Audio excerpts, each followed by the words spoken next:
अभी तक आप कितने इंटरनेशनल्स खेल चुके हो? 13 खेल चुकी हूँ। 13 इंटरनेशनल। क्या फ़र्क लगा आपको इंडिया में और इंटरनेशनल में? कुछ टाइम पहले ही मैं गीता कंप्लीट करी, ओके। तो मुझे उसके बाद तो मतलब कृष्ण जी से बहुत ज़्यादा ही ऐसा अटैच्ड हो गया। तो यार आपका फिर से स्वागत है ARD पॉडकास्ट के एक नए वीडियो एपिसोड में। और आज जो हम पॉडकास्ट करने वाले हैं वो है वेदिका जी, जो अभी चैंपियनशिप जीत कर आई है फेंसिंग टूर्नामेंट का। फेंसिंग मतलब होता है तलवारबाजी। और यार बहुत सारे लोग फेंसिंग के बारे में नहीं जानते हमारे इंडिया में, और काफ़ी कुछ स्ट्रगल उन्होंने देखा है, सहा है, उसकी बातचीत होनी है। और बहुत सारे ऐसी बातें हमको जानने मिली जो एक स्पोर्ट्स पर्सन के लाइफ में होती है। डिसिप्लिन, रूल्स रेगुलेशन, और कैसा स्ट्रगल रहता है उनके 13 साल का जो जर्नी रहा है, इस वीडियो में आपको जानने मिलेगा। तो गाइज़ लाइक कर देना, शेयर कर देना, सब्सक्राइब कर देना चैनल को नए हो तो, और इस वीडियो में लास्ट तक बने रहना, बहुत कुछ जानने को है। मिलते हैं यार पॉडकास्ट में। सो फाइनली ARD पॉडकास्ट में आपका स्वागत है वेदिका जी, खुशी जी। ठीक है, तो मैंने आपके बारे में जाना, कुछ रिसर्च कर रहा था आपके बारे में बैठ के।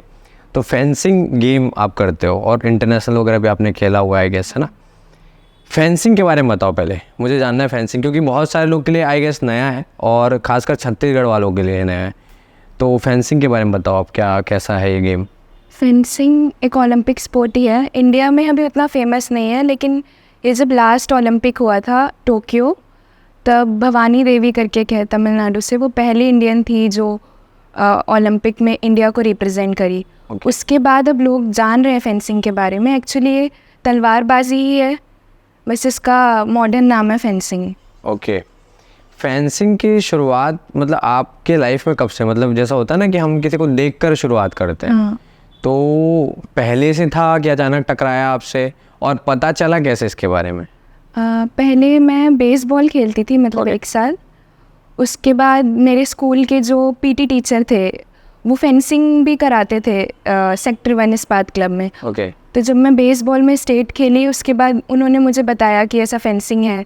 और वो मेरे पापा भी स्पोर्ट्स में थे उस टाइम, तो उनके ज़रिए मुझे फेंसिंग में पता चला, मतलब फेंसिंग के बारे में पता चला।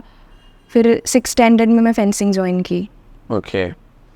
फेंसिंग को अगर मैं लेके बात करूं तो मैं भी, जब मैं आपके बारे में जाना ना, तभी मुझे पता चला कि अच्छा ऐसा कोई स्पोर्ट है क्या, कि तलवारबाजी। क्योंकि कुछ स्पोर्ट्स ऐसे हैं जो इंडिया में शायद अभी भी उतने वायरल नहीं हो पाए हैं या फिर जानते नहीं हैं लोग। क्या कारण लगता है आपको फेंसिंग नहीं जानते आज भी? मेरे ख्याल छत्तीसगढ़ गवर्नमेंट तो इसके बारे में थोड़ा भी नहीं जान पा रही। कारण क्या है इसका? कारण ये है कि मतलब ये इंडिया में लेट से आया है, ये 20s के टाइम पे आया है फेंसिंग, और अभी तक बस एक ही लड़की इसमें ओलंपिक खेली है। ओके। तो लोग ज़्यादा जान नहीं पाते। जैसे बाकी गेम्स जो है उसमें ओलंपिक मेडल्स और बाकी प्लेटफॉर्म पे भी मेडल्स हैं, तो इसमें अभी तक एक ही लड़की खेली है, तो उसके बाद धीरे धीरे जानने लगे हैं। ओके। और गवर्नमेंट से भी ज़्यादा सपोर्ट नहीं है इसमें। अभी ओलंपिक के बाद धीरे धीरे चालू हुआ है, और अच्छी बात है, मतलब ग्रो कर रहा है ये इंडिया पे, लेकिन उससे पहले तो नहीं था। ओके। तो अभी कहाँ तक का सपोर्ट मिल पा रहा है? क्योंकि मुझे तो अभी तो छत्तीसगढ़ ओलंपिक निकाल ली है और उसमें ज़्यादा फोकस आएगा इस, है ना। मैंने देखा था आकर्षी जी भी हमारे शो पे आई हुई थी, तो उनसे बातचीत हुई तब। बैडमिंटन को लेके तो अच्छा है, उनका भी शायद उनको कुछ पद भी मिल गया, उनको जॉब भी मिला हुआ है, सपोर्ट तो है उनके लिए अभी काफ़ी। फेंसिंग को लेके हमारे छत्तीसगढ़ गवर्नमेंट की तरफ से आपको कुछ अभी तक हेल्प हो पाई है? हेल्प मतलब उनका एक स्कीम वगैरह है कि ऐसे अवार्ड एंड ऑल, उसमें मेरा नाम आया था, लेकिन अभी तक 4 साल पहले आया था, अभी तक वो अवार्ड फंक्शन ही नहीं हुए हैं। ओह। और जैसे बाकी कॉम्पिटिशन्स भी होते हैं उसमें भी ज़्यादा कोई सपोर्ट नहीं। सेंट्रल गवर्नमेंट से है मेरे को सपोर्ट। मैं एक स्कीम में एथलीट हूँ, मतलब उस स्कीम के अंडर आती हूँ मैं, तो वहाँ से सपोर्ट मिलता है, लेकिन जो प्रॉपर मिलना चाहिए वो मिल नहीं पाया है। तो छत्तीसगढ़ गवर्नमेंट की तरफ से कुछ भी नहीं हुआ अभी तक? नहीं, जैसे नेशनल्स मेडल के कैश अवार्ड वगैरह मिलता है, कैश मनी वगैरह, हाँ। उसके हिसाब से जो कॉम्पिटिशन्स के लिए देखना चाहिए। मतलब मैं पहले भी ट्राई की थी उनके तक पहुंचने के लिए कि कंपटीशन का जो शेड्यूल है वो दे पाऊँ, कि ये कंपटीशन मुझे खेलना है, इसमें मिल सकता है कि, बट उतना कोई रिस्पांस नहीं आ पाया। क्या फ़र्क लगता है आपको? क्योंकि अभी मेरे ख्याल से आप बाहर रहते हो, ठीक है, बाहर रह के प्रैक्टिस हो रही है, केरला में आपका रहना हो रहा है ना, तो वहाँ पे ट्रेनिंग सेंटर होगा आपका, वहाँ पे रह के होना हो रहा है। ऐसा क्या कारण है कि छत्तीसगढ़ से बाहर जाना पड़ रहा है और छत्तीसगढ़ में नहीं है? क्या लगता है आपको?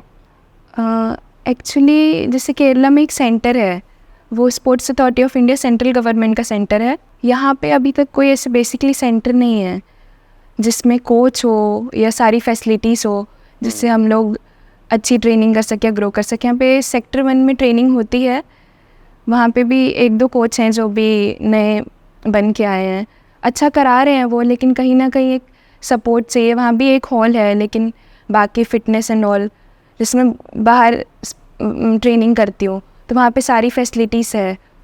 और मेरे कोच सागर सुरेश लागू हैं, वो मतलब इंडिया के वन ऑफ द अच्छे कोच हैं।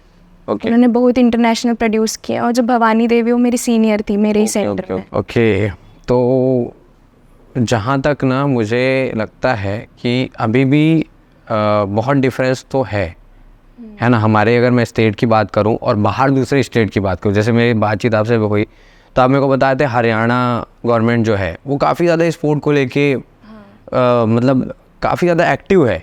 लोगों को सपोर्ट करना, स्टूडेंट्स को सपोर्ट करना, आगे लेकर जाना, वो कहीं ना कहीं ऐसा लग रहा है कि हमारे छत्तीसगढ़ में थोड़ा सा पीछे है, जहाँ तक मुझे लग रहा है। क्योंकि अगर आप यहाँ पे, मैंने जब जाना आपके बारे में तो मुझे लगा आप इंटरनेशनल भी आप खेले हुए हो। बहुत सारी ऐसे गेम्स मतलब अभी भी है जिसमें शायद सपोर्ट नहीं मिल रहा है यहाँ, और जो मिल सकता है। तो आपको क्या लगता है, क्या ऐसा कर सकते हैं छत्तीसगढ़ गवर्नमेंट जिससे यहाँ पे कुछ ऐसा अपन कर सके जिससे अच्छा खिलाड़ी यहाँ से बाहर निकले? क्या ऐसा किया जा सकता है, क्या स्टेप लिया जा सकता है? यहाँ पे सेंटर्स बना सकते हैं। जैसे यहाँ पे अभी खेलो इंडिया स्कीम निकाली थी सेंट्रल गवर्नमेंट, मतलब मोदी जी ने निकाला था खेलो इंडिया स्कीम, उसका सेंटर बन सकता था, उसके कोचेस आ सकते थे। या एक पर्टिकुलर स्कीम निकालना चाहिए कि इस ये अचीवमेंट है तो ये स्कीम में हम इनको इतना सपोर्ट करेंगे या हम इनके साथ रहेंगे।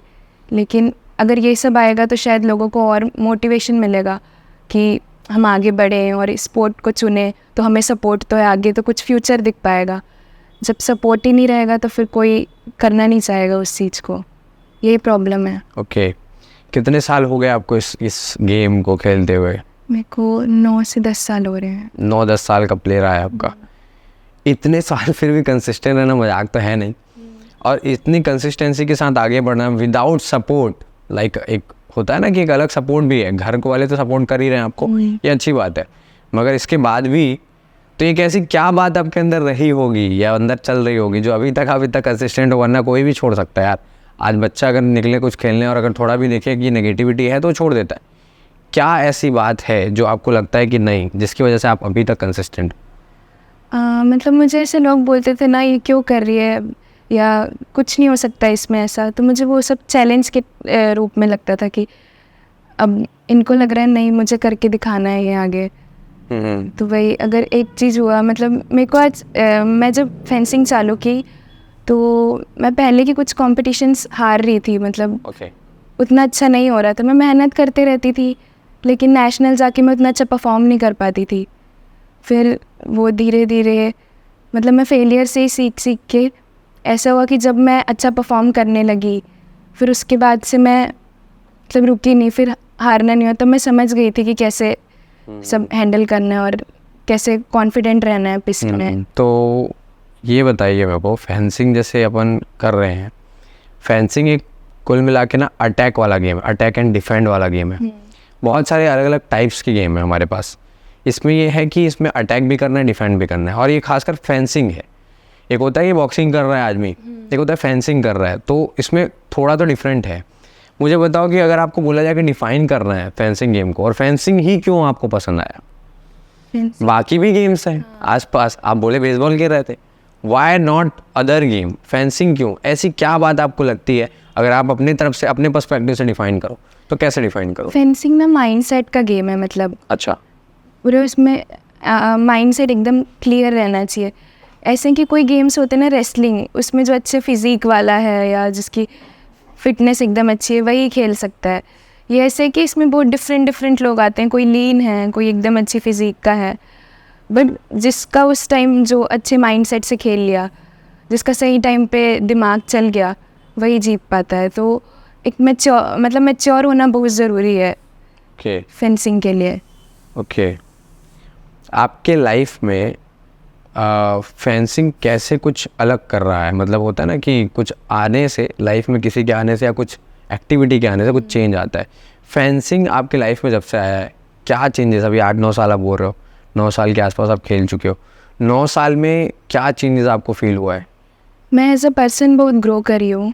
ओके एज अ पर्सन बहुत ग्रो करी हूँ, बहुत सारी चीज़ें सीखी हूँ, जिससे मैं बहुत स्ट्रांग हुई हूँ मेंटली कि कैसे सारी चीज़ों को हैंडल करना है। मुझे लगता है कि जैसे पिस्ट में होता है, मतलब जो हम जिसमें खेलते हैं उस एरिया को पिस्ट बोला जाता है। ओके तो पिस्ट में जैसे अगर 15 टच के बाउट्स होते हैं, जिसका 15 हुआ वो पहले जीत गया। ओके तो ऐसा है कि ओपोनेंट का 14 है, मेरा 10 है, तो उस टाइम मेरा माइंडसेट कैसे होना चाहिए कि मैं कूल रह के, कॉन्फिडेंट रह के, भले मैं पीछे चल रही हूँ लेकिन मेरे को जीतना ही है बाउट।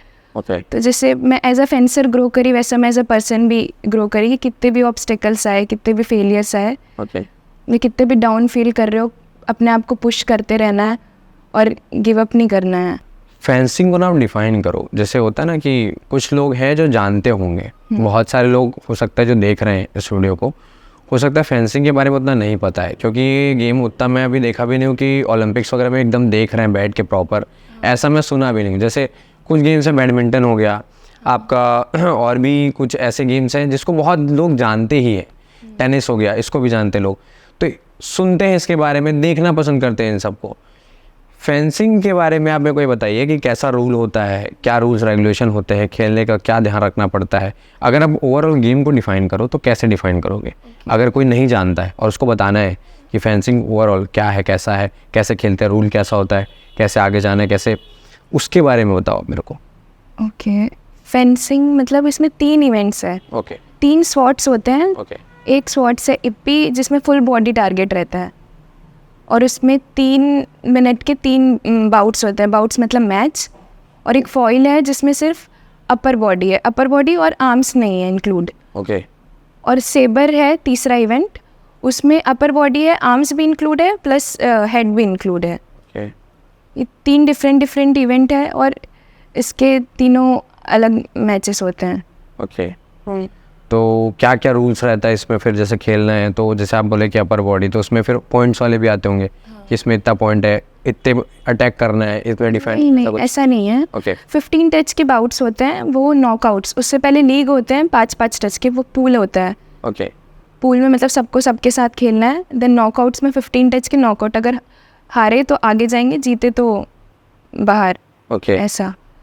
और तीनों इवेंट का अपना अपना एक स्पेशलिटी है। जैसे इप्पी फुल बॉडी टारगेट रहता है, तो वो थोड़ा वेट कर करके ऐसे पेशेंस के साथ ज़्यादा खेलना होता है।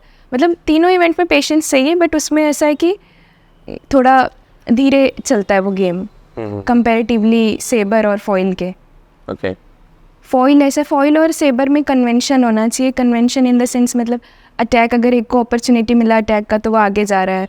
डिफेंस मतलब ये सब भी रेफरी जो पॉइंट्स देता है वो इस चीज़ का ध्यान रखता है। अभी तक आप कितने इंटरनेशनल्स खेल चुके हो?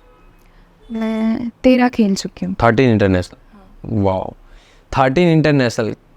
क्या फ़र्क लगा आपको इंडिया में और इंटरनेशनल में? क्या डिफरेंस लगा? क्योंकि ऑब्वियस है इंडिया में अगर कुछ अलग होगा तो वहाँ भी कुछ अलग होगा, तो क्या लगा आपको? क्या ऐसा डिफरेंस है कि इंटरनेशनल जब हम खेलने जाते हैं बाहर, तो बाहर के प्लेयर में और यहाँ के प्लेयर में क्या डिफरेंस है? यहाँ के प्लेयर में मतलब यहाँ नेशनल्स में रहते हैं तो कंपटीशन रहता है, बहुत सारे अच्छे अच्छे प्लेयर्स आते हैं, खेलते हैं सब। लेकिन इंटरनेशनल में ऑलमोस्ट यूरोप की सारी कंट्रीज़ फेंसिंग करती है। ओ ऑलमोस्ट मतलब वहाँ पे पहले से ही है, वहाँ की हिस्ट्री में फेंसिंग है। तो यूरोप वाले तो बहुत अच्छे हैं, इंडिया वाले भी अभी काफ़ी ग्रो कर रहे हैं। एशिया में भी कुछ कुछ है काफ़ी अच्छे, कोरिया, जापान, ये सब अच्छे हैं मतलब खेलने में। इंटरनेशनल है और हमारा इंडिया है, तो इंटरनेशनल आप बोले कि 13-14 आप इंटरनेशनल खेल चुके हो, है ना? तो 13-14 इंटरनेशनल खेलना मजाक नहीं है। फर्स्ट बार जब आप इंटरनेशनल गए तो आपके लिए एक्सपीरियंस कैसा था?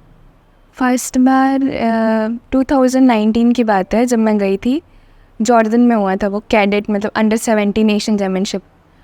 तब मेरे लिए पूरा नया एक्सपीरियंस था।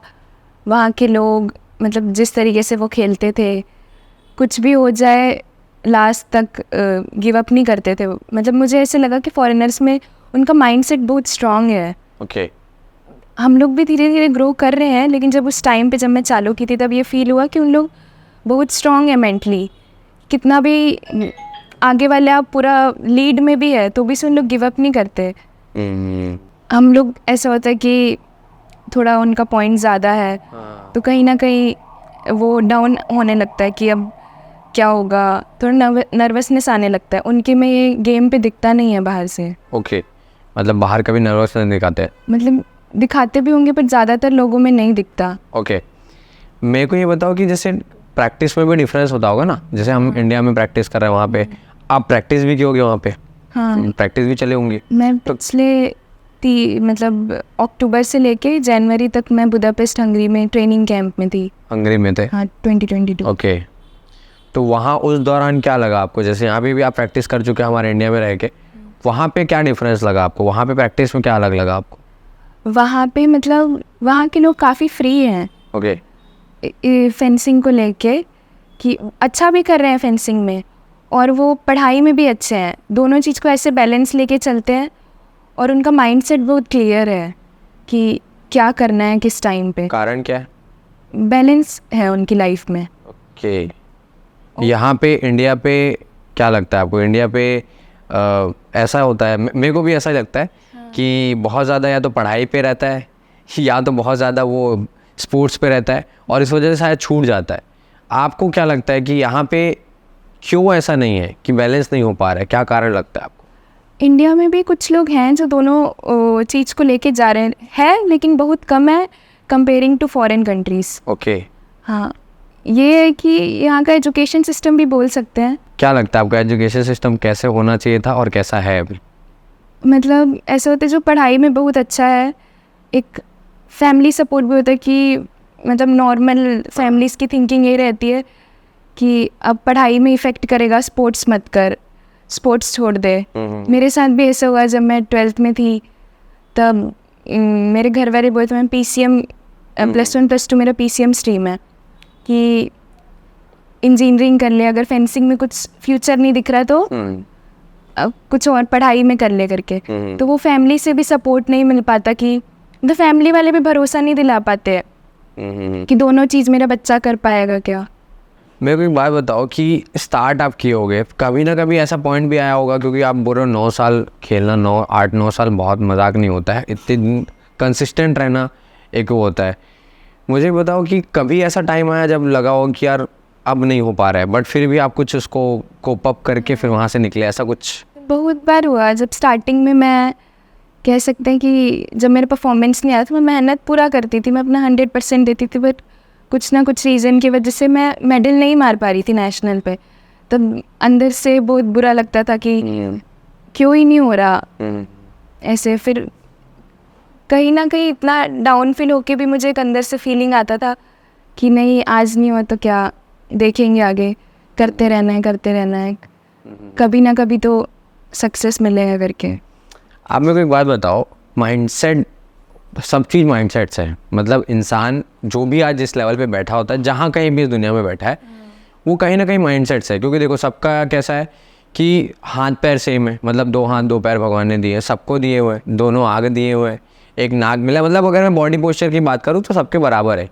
मगर ऐसा होता है कि एक जन कुछ स्पोर्ट्स में चला गया, बहुत अच्छा कर रहा है, सचिन तेंदुलकर हमारे, विराट कोहली जी है, और कुछ लोग बैडमिंटन में अच्छा कर रहे हैं, कुछ लोग बिजनेस में बहुत अच्छा कर रहे हैं, अंबानी जी हैं, बहुत लोग ऐसे हैं। आपको क्या लगता है कि स्पोर्ट्स पर्सन के अंदर का माइंडसेट कैसा होता है? आपका माइंडसेट कैसा रहा इन 9 सालों में या अभी भी? क्या डिफरेंस लगता है कॉमन इंसान में और एक स्पोर्ट पर्सन में? उनके माइंडसेट में क्या चलता है? कि हम एक एक दिन कुछ सीखने का ट्राई करते हैं। ओके। ऑन पिस्ट हो, ऑन ग्राउंड हो या off the pitch, as a person भी। ओके। कि डेली एक दिन है, एक नई अपॉर्चुनिटी है खुद को बदलने के लिए, खुद को अच्छा बनाने के लिए। तो ये रहता है। ओके। खुद को बेटर बनाने के लिए लोग सोचते हैं कि नहीं, ये मेरे से ज़्यादा अच्छा कर रहा है या ये वो।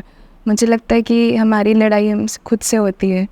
कंपटीशन की भावना ही आज तक जैसे होता है ना कि ये खेल के आए अपन और इसमें मैं हार गई, या वो हरा दी, तो उस समय माइंडसेट कैसे चलता है जब हार रहे होते हैं अपन, आप खेल रहे हो, जस्ट इमेजिन कि आप खेल रहे हो और ये ऐसा है कि अब लास्ट मोमेंट आ रहा है और आप हार रहे हो, उस समय स्थिति क्या होती है माइंड की आपकी?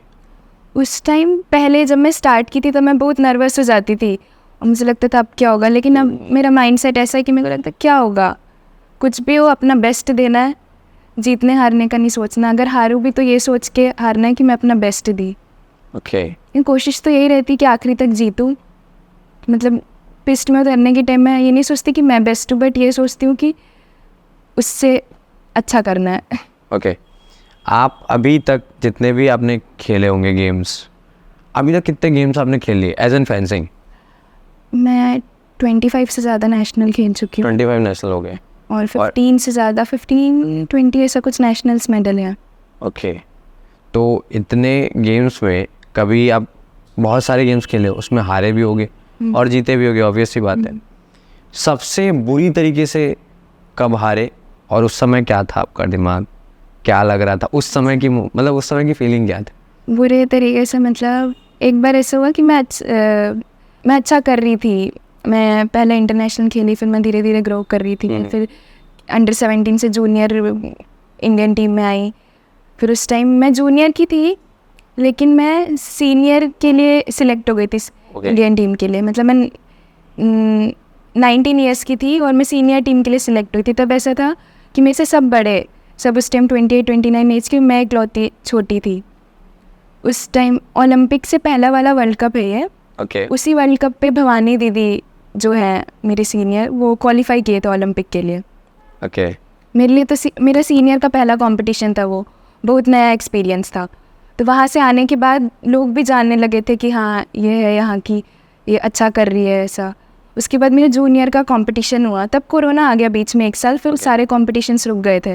तब मैं घर में फ़िटनेस तो कंटिन्यू कर रही थी लेकिन फेंसिंग उतना हो नहीं पा रहा था और थोड़ा थोड़ा कुछ लाइफ में प्रॉब्लम्स आए थे, तो मैं मेंटली उतना ठीक फील नहीं कर रही थी। फिर 1 महीने पहले ही साई जाना पड़ा, मतलब साई हाँ समझ गया। जो सेंटर है ट्रेनिंग के लिए, बस 1 महीने की ट्रेनिंग और कंपटीशन खेली। कह सकते हैं कि उस टाइम में इतनी कॉन्फिडेंट नहीं थी एज ए, मेरे कोच को और सबसे मेरे से बहुत एक्सपेक्टेशन था क्योंकि अभी तक मैं इतना करी हूँ, तो अब ये जूनियर है, सीनियर में करके ही तो मेडल तो आएगा ऐसा। तो मैं 2nd राउंड ही हार गई। ओके। हाँ 2nd राउंड हार गई, तो मतलब मुझे खुद को, और हारे किससे थे आप? एक तमिलनाडु की लड़की थी। तमिलनाडु। मतलब ऐसा था कि मैं अपना बेस्ट ही नहीं दे पाई उस बाउट में, क्या कारण लगा आपको? कि मैं कॉन्फिडेंट नहीं थी अपने आप को लेके। ओके। ये जो कॉन्फिडेंट नहीं थे उसका कारण क्या था? सीनियर में खेल रहे हो ये वो कारण था या नहीं तो क्या? मैं जैसे ऐसे के कोई कॉम्पिटिशन्स आते हैं तो कॉम्पिटिशन से कुछ दिन महीने पहले ही मैं पूरा उसमें फोकस करके डिसिप्लिन होके, दुनियादारी सब छोड़ के बस उस पर ध्यान लगाती हूँ। भी कोरोना के टाइम पे ऐसा हुआ कि कॉम्पिटिशन्स के डेट आ गए थे और मेरा कोरोना की वजह से हॉस्टल खुला नहीं था, सेंटर खुला नहीं था। मैं यहाँ पे कर रही हूँ, यहाँ पे मेरे पार्टनर्स नहीं हैं, और ऐसा भी हुआ था कि जिसके साथ मैं यहाँ पे ट्रेनिंग कर रही थी वो मेरा इवेंट का था। ये कंपटीशन से कुछ महीने पहले हम लोग ट्रेनिंग कर रहे थे साथ में, तो मुझे एक दिन संडे कॉल आया कि वो सुसाइड कर लिया ऐसे करके। मैं एकदम शॉक हो गई, मतलब क्या है, वो झूठ बोल रहा है क्या? जो एक दोस्त था वो बताया। फिर हम जो जितने भी फेंसिंग वाले थे सब गए वहाँ पे, तब देखे तो वो मर चुके थे, मतलब वो हैंग किए थे अपने आप को। वो मेरे सीनियर थे, जब मैं स्टार्ट की थी तो मुझे बेसिक सिखाते थे, वही वो कर लेते हैं सर। हाँ वो खेल रहे थे उस टाइम। उनको मेडल भी है नेशनल में। अच्छा किए भी थे, फेंसिंग में खेल रहे थे और उनकी एज भी ज़्यादा नहीं थी, 22 ऐसा कुछ। फिर वो ऐसा कर लिए तो मतलब बुरा लगा। उसी कारण क्या था ये? उनको वो बहुत डिप्रेशन में चले गए, तो उनकी सराउंडिंग भी जान नहीं पाई। ओके। मतलब और इस चीज़ का अपने को इम्पैक्ट कैसे पड़ा फिर? जस्ट 1-1.5 महीने बाद मेरा कंपटीशन था। ठीक है। बुरा लगा, सब लोग थे साथ में। लगता था कि अभी लास्ट टाइम वो मुझे ये बोले थे कि मंडे ग्राउंड आना, पार्टनर करेंगे साथ में, मतलब हमारा होता है बाउट्स मैच और पार्टनर ऐसे एक्सरसाइज करना पड़ता है तो करेंगे। तो मुझे भैया तो लास्ट ही बोले थे करेंगे साथ में ऐसा, तो मैं उस टाइम उतना मेंटली स्टेबल नहीं थी, तो कहीं ना कहीं ये चीज़ भी मुझे लगता है कि मैं खुद पे फोकस नहीं कर पाई। जिस टाइम मुझे सोचना चाहिए था कि ये अपॉर्चुनिटी, इस टाइम अपने आप को प्रूव करना है, अच्छा करना है, उस टाइम मैं कहीं ना कहीं उस चीज़ में फोकस कर रही थी कि ऐसा- मतलब जो घटना घटी उसके वजह से वो दिमाग में रह गया, और इस वजह से फिर हम पूरा फोकस नहीं कर पाए, हाँ और इस वजह से हारे अपन, ऐसा? हाँ, हारी तो मैं खुद की वजह से हारी, क्योंकि मैं खुद पे नहीं तो वो इम्पैक्ट रहा है ना, वो दिमाग में हम लेके बैठे थे उसको, ऐसा था।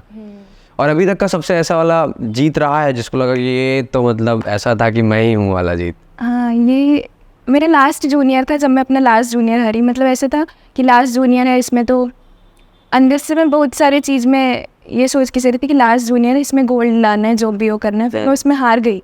ओके। फिर जो मेरी सराउंडिंग थी, वो उसी टाइम मुझे पता चला कि मेरा ये स्कीम में सिलेक्शन हुआ है। ओके।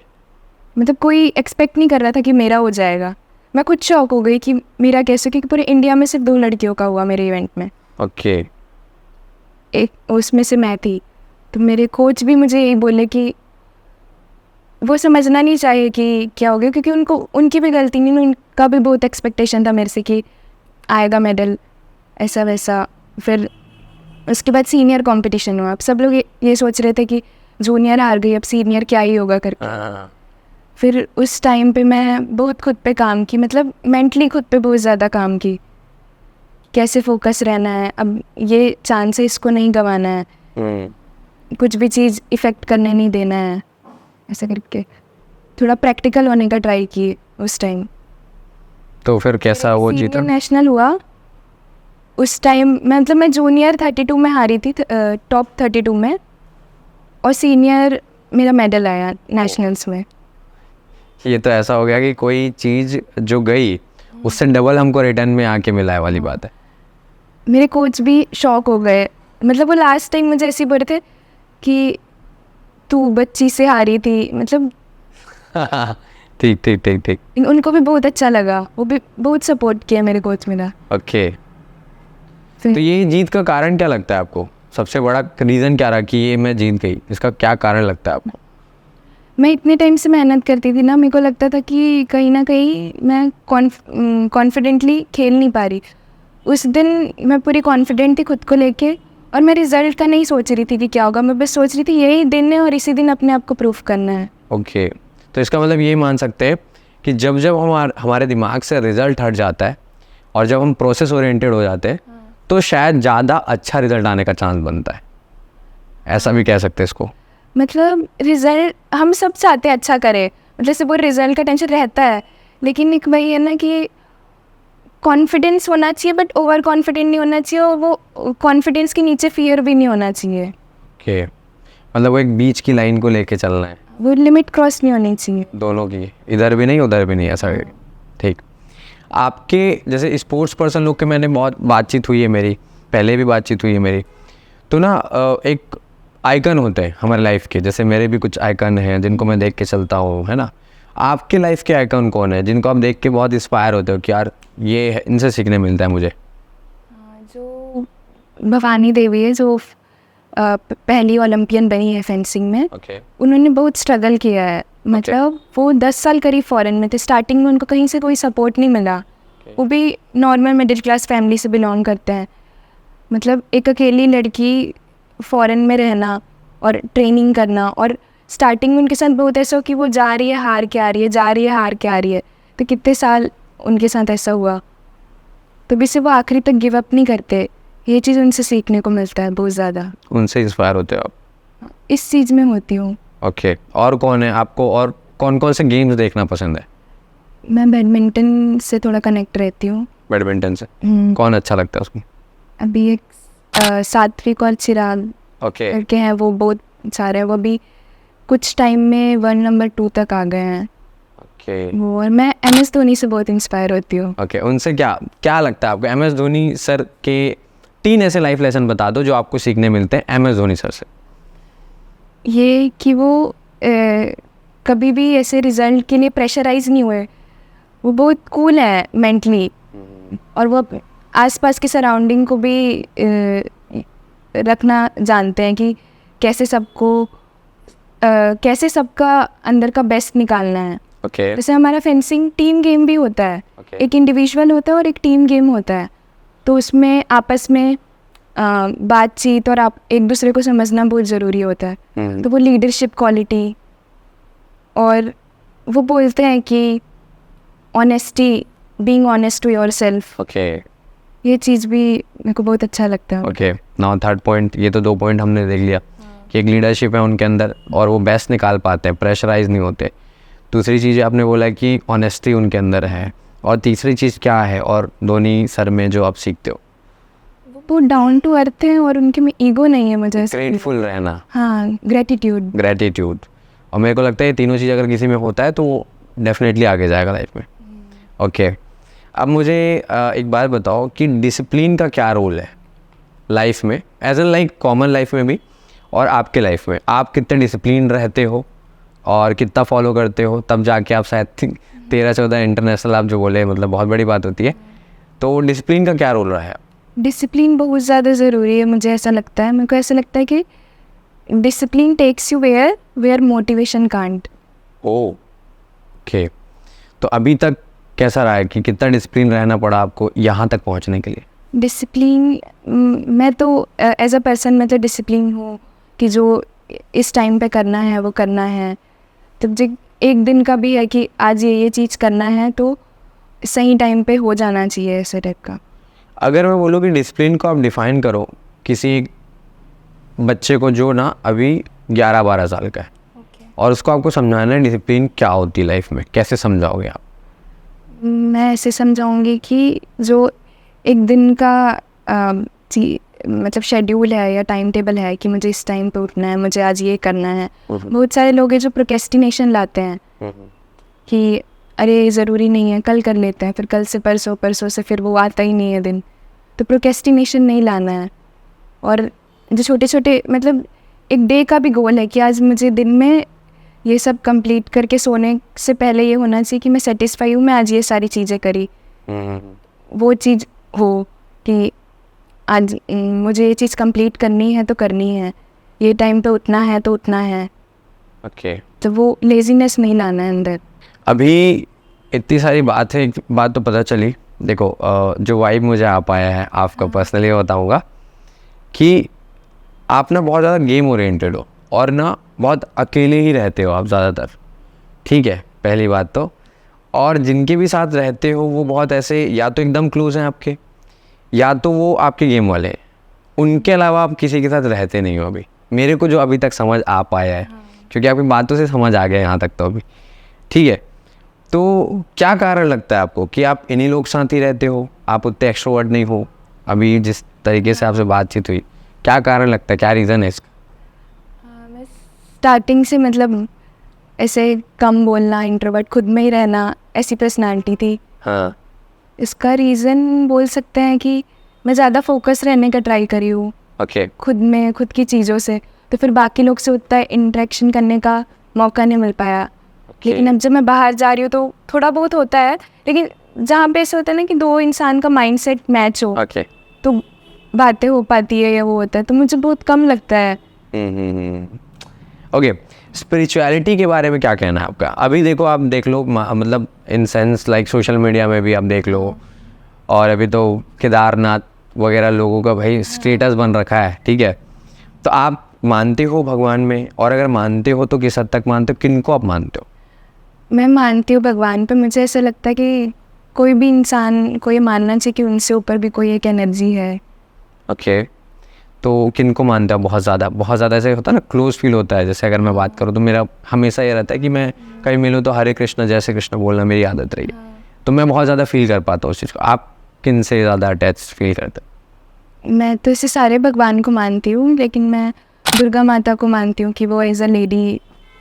ओके क्या सीखने मिलता है, कैसा पावर महसूस होता है उनके बारे में?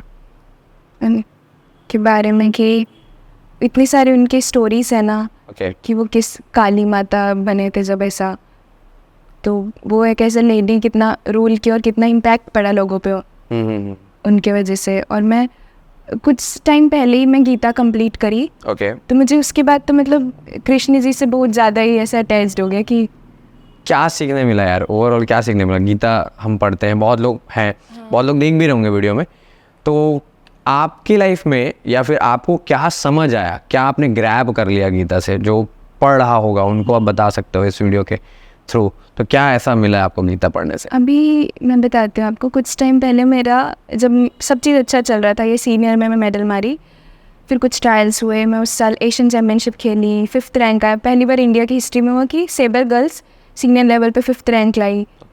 फिर उस साल मेरा पहला इंटरनेशनल मेडल आया कॉमनवेल्थ में, मैं वर्ल्ड चैम्पियनशिप के लिए, सब अच्छा चल रहा था। फिर कायरो इजिप्ट की बात है, मैं टीम बाउट खेल रही थी और मैं गिर गई उस टाइम खेलते खेलते। इजिप्ट की बात है, मैं गिर गई खेलते हुए। फिर उस एंकल ट्विस्ट हुआ, फिर MRI वगैरह कराए, पता चला मेरा लिगामेंट टीयर हो गया। फिर इंजरी आ गई। फिर उसके बाद मैं कंपटीशन थोड़ा ब्रेक लेके फिर इस पे ही मतलब ट्रीटमेंट कराना एंड ऑल। तो ये इंजरी की वजह से मेरे बहुत सारे इंपॉर्टेंट कंपटीशन छूट गए। कि उस टाइम ये था कि मेरे को पहले पैर ठीक करने का, पैर ठीक नहीं होगा तो मैं आगे कैसे खेलूँगी, ये तो मैं समझ गई थी। लेकिन कहीं ना कहीं जो इम्पोर्टेंट कंपटीशन है वो छूट रहे हैं और मैं फेंसिंग नहीं कर पा रही हूँ। मतलब इतना टाइम ऐसे काम करके अचानक से रेस्ट पे आना, रिग्रेट था एक। रिग्रेट बुरा लगता था कि मैं कर नहीं पा रही हूँ। और मैं ऐसे जेलस टाइप की तो पर्सन नहीं हूँ, लेकिन कुछ लोगों को देख के कि वो कर रहे हैं और मैं ऐसे बैठी हुई हूँ तो बुरा लगता था अंदर से। तो माइंड सेट भी बहुत स्टेबल नहीं हो पाया। मैं सोचती थी कि नहीं कोई बात नहीं, अब जब ठीक होगा तब करूँगी, आगे देखना है। लेकिन कहीं ना कहीं वो हो नहीं पा रहा था। तो किसी ने मुझे बोला कि हर चीज़ का सॉल्यूशन गीता में है करके। ठीक है। फिर मैं पढ़ना चालू की, मैं महाभारत देखना चालू की। मुझे लिटरली ये चीज़ फील हुआ कि जो मैं थोड़ा नेगेटिव फील कर रही थी, जो चीज़ मेरे मन में डाउट और क्वेश्चंस आ रहे थे, वो देख के और पढ़ के मुझे आंसर्स मिलने चालू हुए और अच्छा फील हुआ। क्या आपको, अगर मैं बोलूँ कि कुछ लेसन्स आप देना चाहो गीता से जो हमको मिला, या आपको आप पढ़ लिए बोल रहे हो, कंप्लीट किए आप कुछ महीने पहले ही, तो क्या ऐसे लेसन्स मिले जो आपके अंदर तक गया, जो आपने एकदम ऐसा डाई हार्ट सीख लिया कि ये मुझे सिखा दिया और ये लाइफ भर मैं आप फॉलो करने वाली हूँ?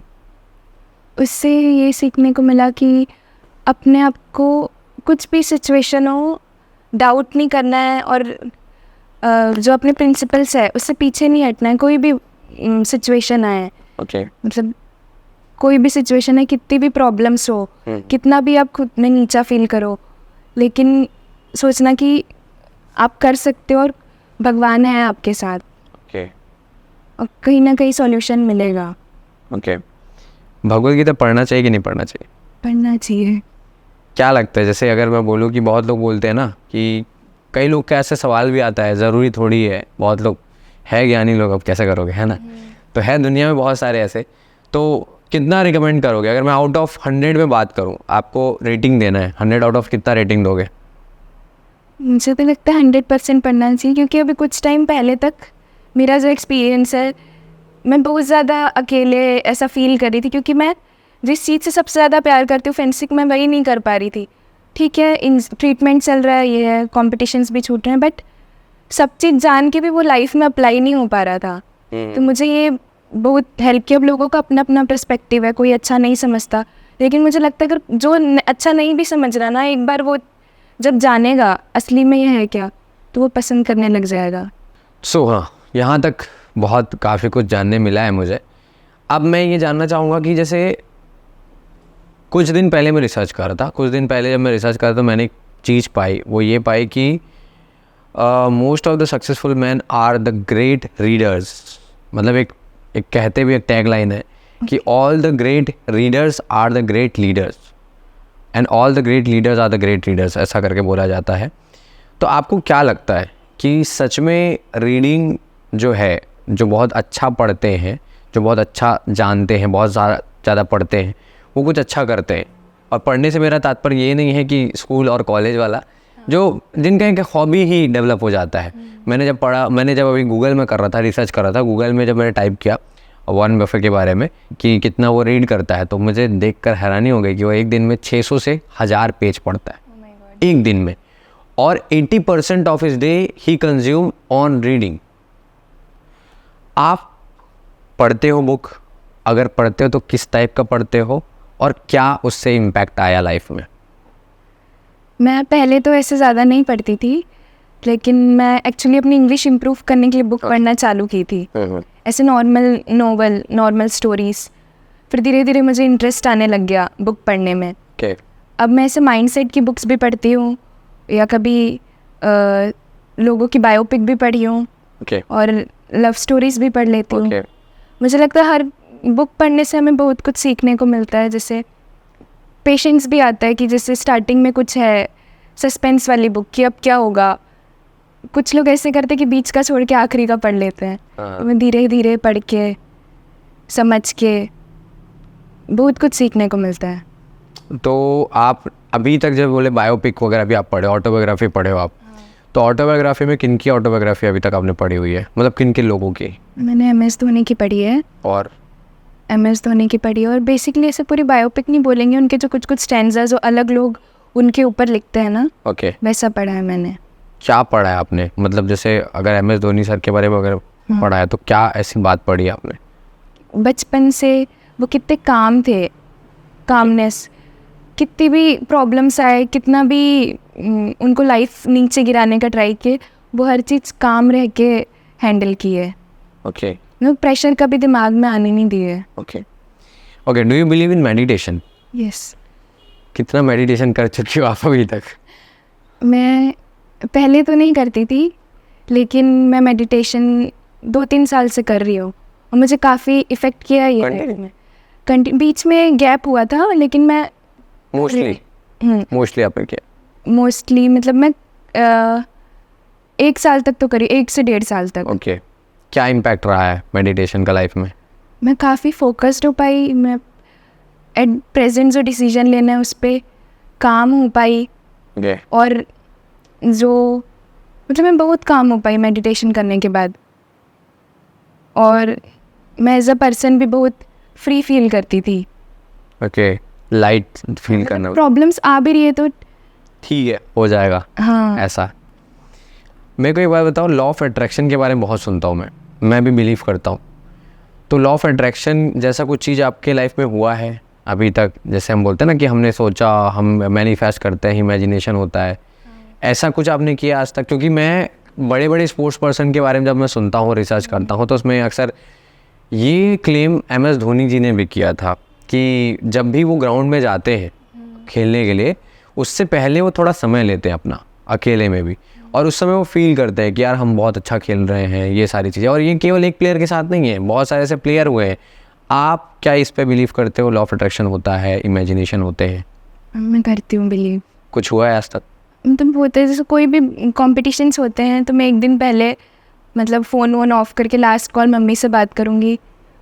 फिर सोचती हूँ कि कल ये दिन है, कल इस दिन मुझे पोडियम पे जाना है, मेडल रिसीव करना है। मुझे नहीं पता मेरा किससे बाउट होगा, क्या कल ही पूरा पूल वगैरह मिलेगा, लेकिन जो भी है जीतना है। मैं अपने आप को मतलब बाउट से एक दिन पहले ही मेडल रिसीव करते हुए फील कर लेती हूँ। ओके। तो वैसे सोचती हूँ कि सपने तो देखते रहने चाहिए ना। तो अभी तक ऐसा कोई ऐसा वो हुआ है, घटना हुआ है आपके साथ कि आपने जो सोचा अरे यार ये तो वही हुआ है एकदम, ऐसा तो होता है ना, मैजिक टाइप का लगता है, कुछ ऐसा हुआ है अभी तक?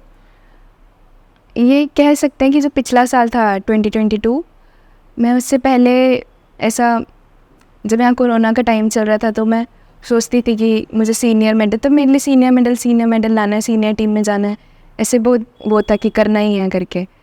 तो सीनियर मेडल लाना है।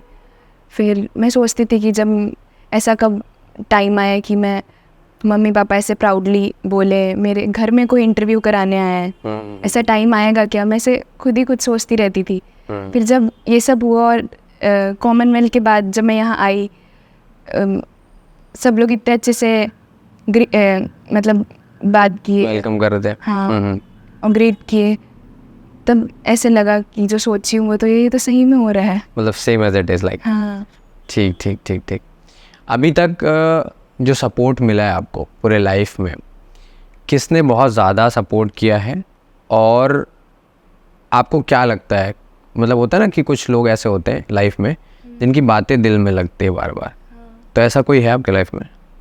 बातें दिल में लगती है एक होता है ना मम्मी पापा तो है ही, तो ऐसे केवल मम्मी पापा ही रहे हैं या आसपास और सपोर्टिंग रहा है?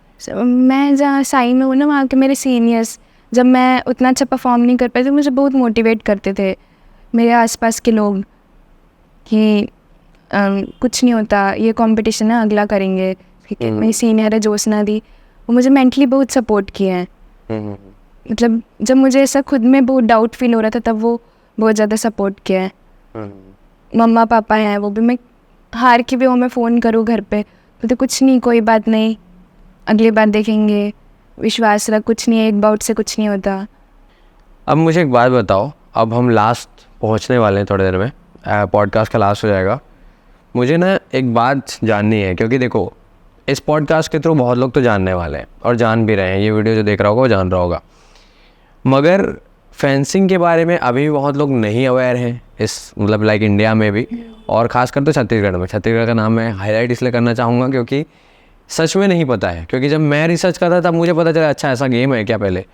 तो यहाँ की जो गवर्नमेंट है उन्होंने आपको कितना अभी तक सपोर्ट कर दिया है, और अगर नहीं किया है तो आपको क्या एक्सपेक्टेशन है, ताकि देखो ये आपकी बस बात नहीं है, आने वाले टाइम में और भी प्लेयर्स निकलेंगे, ऑब्वियस सी बात है, जब ये है गेम ऐसा कुछ पहले से है, एग्जिस्टेंट है इसका, तो आएगा ही आएगा। अब मुझे बताओ कि क्या लगता है आपको, कितना सपोर्ट मिला है और क्या क्या हो सकता है, क्या क्या सपोर्ट मिलना चाहिए by Chhattisgarh government?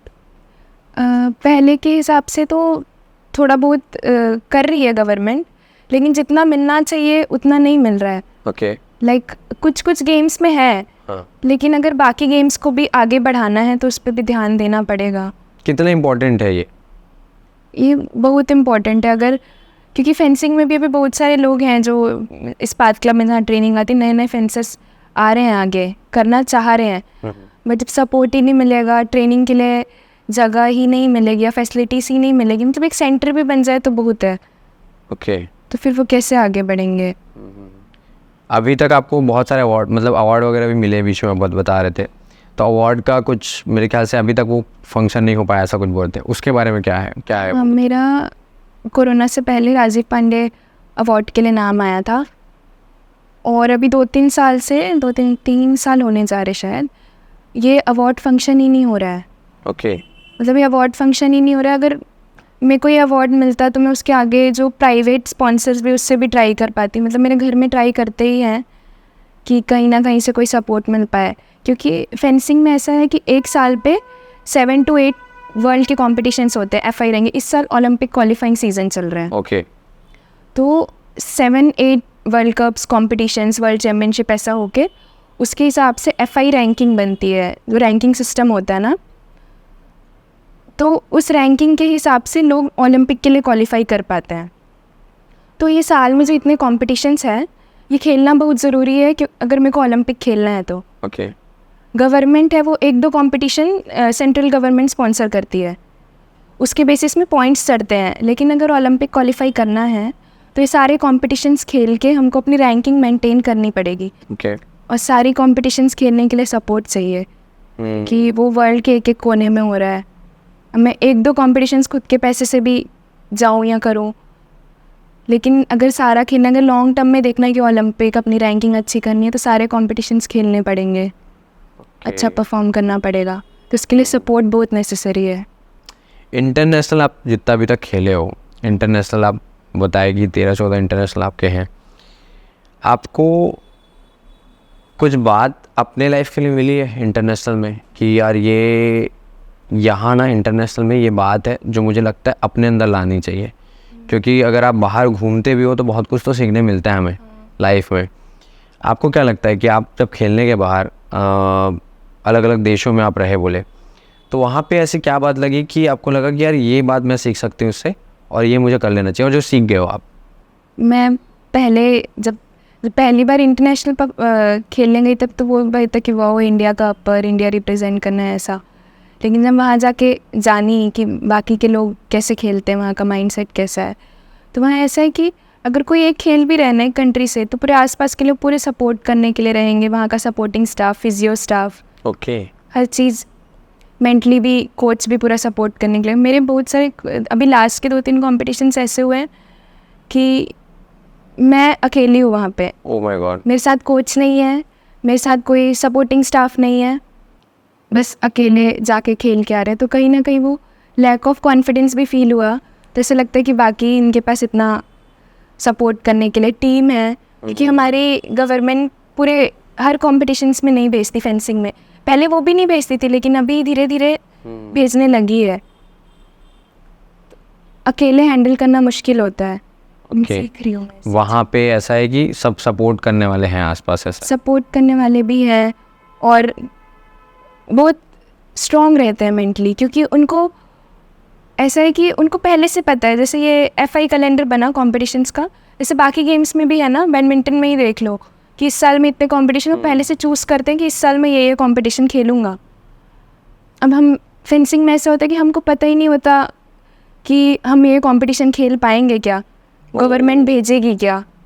Last competition में ऐसा था कॉमनवेल्थ, जब मैं लंदन गई थी, कंपटीशन 2 दिन बाद और हमारा वीज़ा नहीं आया है अभी तक। हम लोग दिल्ली में बैठे हैं, सारी की सारी टीम दिल्ली में है और वीज़ा नहीं आया। वीज़ा नहीं आया। कुछ लोग तो अपना इंडिविजुअल छोड़ दिए क्योंकि वीज़ा नहीं आ पाया।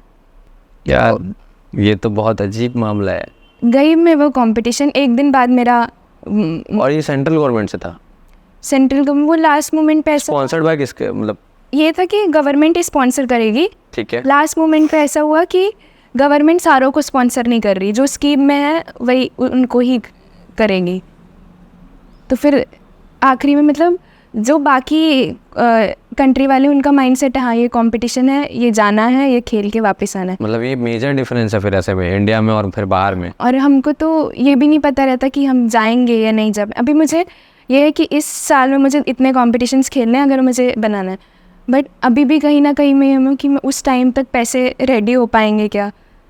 मैं तो एक साइड से प्लान लेके चल रही हूँ, मेरे साइड से है भी, लेकिन जो बोले हैं कि स्पॉन्सर करेंगे या गवर्नमेंट तब करेगी, वो डाउट में रहता है।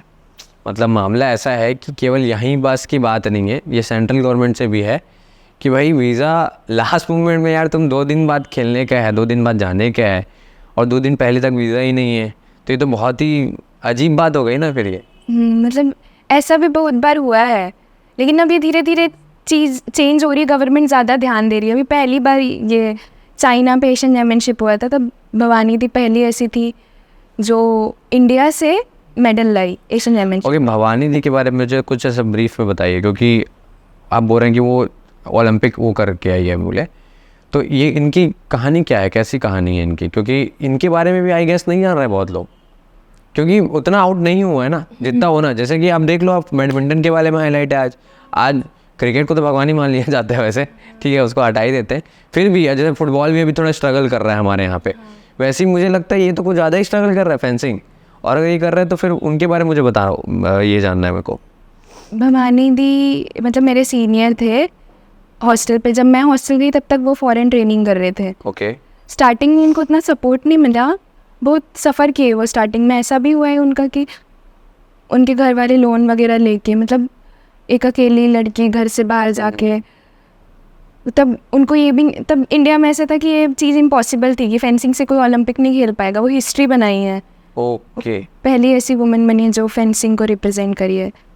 मैं उनसे उतनी पर्सनली उतना कनेक्ट नहीं हूँ। हम कॉम्पिटिशन्स भी जाते हैं तो सेम टीम में भी हैं, बट कभी उतना वो कनेक्शन नहीं बन पाया, बातचीत नहीं हो पाई। मतलब बातचीत भी होती है बट थोड़ी डिफरेंट प्रॉपर, हाँ अच्छा, मतलब थोड़ी पर्सनालिटी डिफरेंट है उनकी। ठीक है। लेकिन गेम के लिए तो बहुत रिस्पेक्ट है उनके लिए। तो मतलब ये अभी भी ऐसा है कि स्ट्रगल ही चल रहा है फेंसिंग का इस मूवमेंट में भी हमारे इंडिया में। तो अभी भी इसके बारे में बहुत कुछ किया जा सकता है, जो शायद अभी गवर्नमेंट उतना नहीं ध्यान दे पा रही है। अगर दे तो बहुत कुछ अच्छा हो सकता है, कहने का मतलब। ओके, नाउ लास्ट आपको कुछ ऐसी 3 बातें बतानी है अपने यहाँ तक के लाइफ से जो आपने अभी तक किया है। आप भिलाई से बिलोंग करते हो और छत्तीसगढ़ से बिलोंग करते हो। छत्तीसगढ़ में शायद ये वीडियो गवर्नमेंट तक पहुँच जाए तो ज़्यादा अच्छा है, ठीक है। आप बिलोंग करते हो और इतनी सारी बातें आपने जो बताई कि फेंसिंग को लेकर के कितनी, वाकई में अगर आप इतना इंटरनेशनल खेले तो गवर्नमेंट को करना चाहिए, आज का ये टाइम है, ठीक है। तो आप मुझे बताओ कि 3 क्या ऐसी बातें हैं जो आपने इन 13-14 सालों में सीखी है पूरे लाइफ में, जो अगर कोई अपने लाइफ में इम्प्लीमेंट करे तो यार ही और she will definitely get success. 3 point पे बताओ। तो लगता है you are the creator of your own destiny. Okay, ये मुझे बहुत फील होता है। ओके, मतलब आपने खुद ही वो कर रखा है तो? नहीं, डेस्टिनी मतलब कुछ लोग बोलते हैं ना कि यार मेरा हो नहीं पाया, मेरा किस्मत ऐसे हो गया, मैं इतना करके ऐसे हो गया। फिर हाँ, उनका हम डेस्टिनी के हम अपने खुद क्रिएटर होते हैं। जैसा हम करते हैं वैसा मिलता है। सेकंड मेरे को लगता है कि fight till the end, okay, आखिरी तक लड़ो। ओके, खुद पे डाउट कभी मत करो, हो भी रहे तो लड़ना है, चाहे बुरा हो अच्छा हो हारो, लेकिन आखिरी तक कोशिश जारी होनी चाहिए। नाउ थर्ड मुझे लगता है कि गिव अप नहीं करना चाहिए कभी भी। कंसिस्टेंसी बहुत इम्पोर्टेंट है। कंसिस्टेंसी आपके लाइफ में क्या इम्पैक्ट किया है अभी तक? कि कभी ऐसा होता है कि ऐसा लग रहा है कि हो ही नहीं सकता, या हार के भी अब क्या होगा, लेकिन वो नेगेटिव चीज़ लाना ही नहीं है, जितना हो सके पॉजिटिव पॉजिटिव रहना है। ओके, तो कंसिस्टेंसी ने भी बहुत कुछ आपके लाइफ में दिया है, मान के चलो। और 3 बातें आपने जो बोला वो अगर कोई भी करता है तो लाइफ में डेफिनेटली आगे जाएगा ये।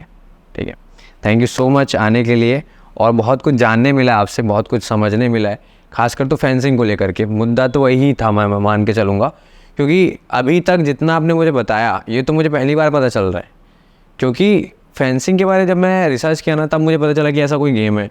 फिर आप जब मुझे बताए, और ये जब मामला पता चल रहा है कि भाई वीज़ा नहीं आया, ये कुछ ऐसी बातें हैं जो अपने आप में ऐसा लगता है कि रिस्पेक्ट कहाँ गया, इंडिया जैसा लगा ही नहीं मेरे को फिर ये बात तो पहुँचनी चाहिए। बाकी thank you so much ARD podcast का पार्ट बनने के लिए, और मैं आने वाले टाइम में डेफिनेटली जब आप और कोई गेम खेल के आओगे तो definitely we will do again some podcast, और उसमें कुछ ऐसी बात करेंगे। तब तक शायद कुछ और अच्छा हो जाए फेंसिंग को लेकर के इंडिया में, और मैं चाहूँगा।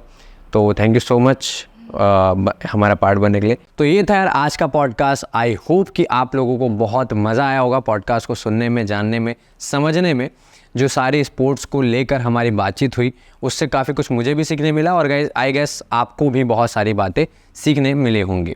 ऐसे वीडियोस के लिए यार चैनल को सब्सक्राइब कर देना, और कमेंट में ज़रूर बताना कि फेंसिंग को लेकर के आपने इससे पहले कोई आइडिया था आपको, या अभी कुछ जानने मिला है, और कितना सपोर्ट होना चाहिए कि स्पोर्ट पर्सन को उसके लाइफ में, क्योंकि इनकी लाइफ से काफ़ी स्ट्रगल मुझे समझ आया है, और कुछ घटनाएं ऐसी इनके लाइफ में घटी है जिसकी वजह से मुझे लगता है कि फेंसिंग को कुछ ज़्यादा ही सपोर्ट मिलना चाहिए हमारे इंडियन गवर्नमेंट की तरफ से, जो बाहर दूसरी गवर्नमेंट दे रही है दूसरे देश में।